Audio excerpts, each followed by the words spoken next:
Poems on Youth, Beauty, and the New World. Father and Friend.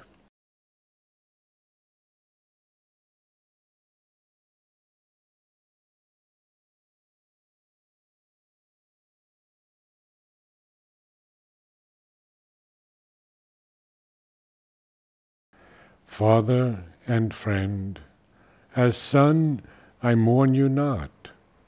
Through all the tribulations of your days, your love held close essential things and found eternal values set in humble ways. In the stormy discourse of the passing years, compromise replaced love's amplitude.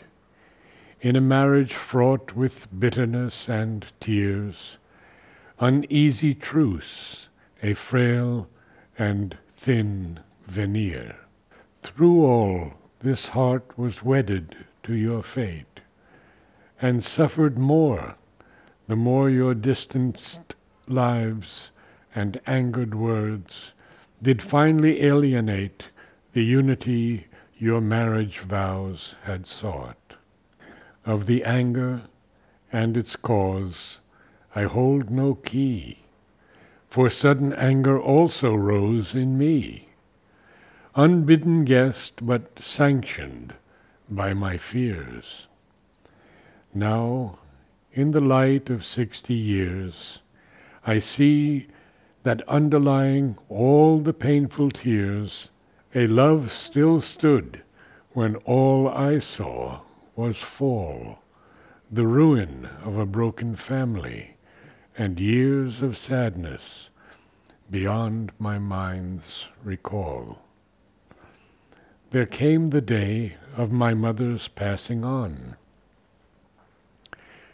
She with whom I dueled defending you. On her deathbed, I saw a miraculous thing as the cancer and the pain raced through. There are moments in our lives that set the lie to all we think and believe we know as real. And on that night, I met an ancient soul, cloaked in the garb of a wasted form, reveal her inner self as mother and as wife, and all my long-held attitudes erased in a moment swifter than my thoughts, when love drew close and all my doubts effaced.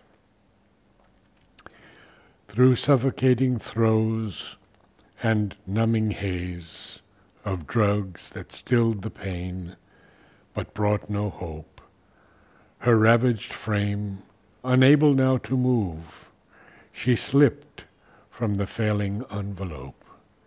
Yet one more time she looked at me in peace, and ever will I honor her sacred name, and ever recall the hour of her death, and the moment of her slow and final breath.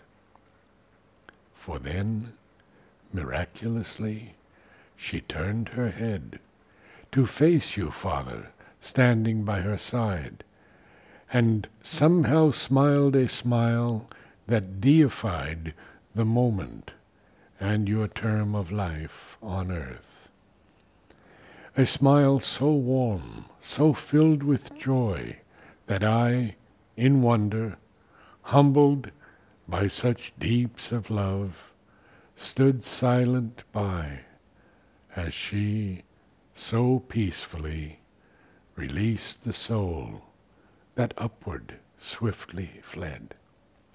But as she left, her sisters now in tears, she blessed again our time-bound lives on earth.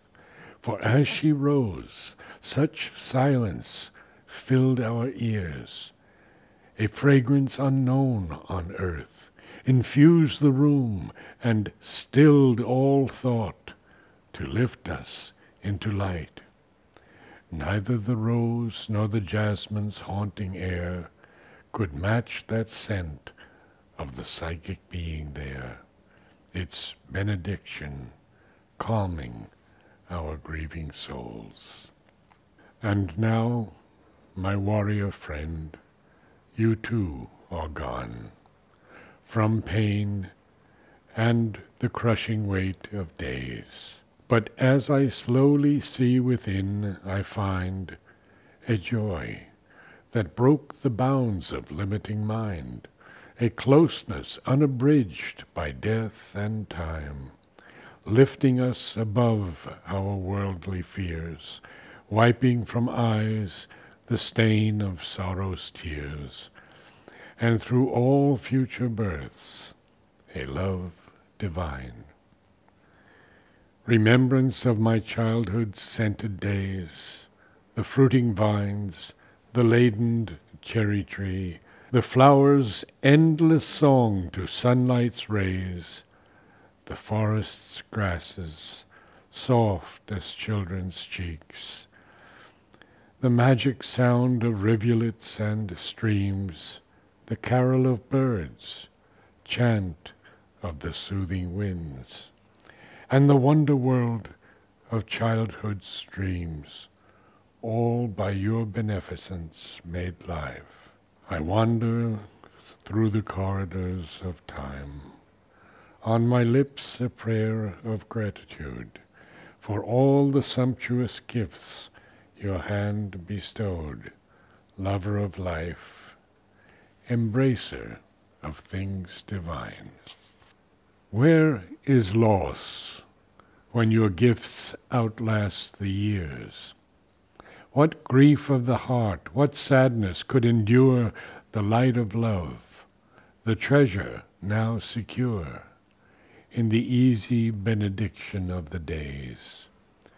Could time erase from memory your laugh, expunge from my heart your joy in simple things, the scent of earth, the radiant light of days, and the harvest of your hands, a gift for kings? How moved you were by the slow descending sun, arm round my shoulder, weeping quietly for a beauty past and a glory still to come, the richness of it all, the harmony of Godhead's breath upon our human lives. You left not soon, but in your time and way, you chose the final hour, from your soul declining support to live another day.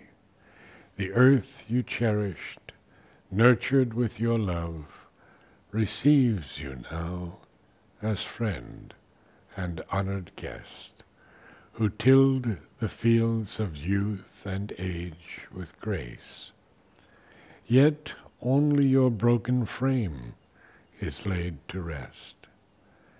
The garden of your days lies empty now, awaiting in silence the strong, determined hand that with such endless joy did till and plough, exulting ever in the bounteous land.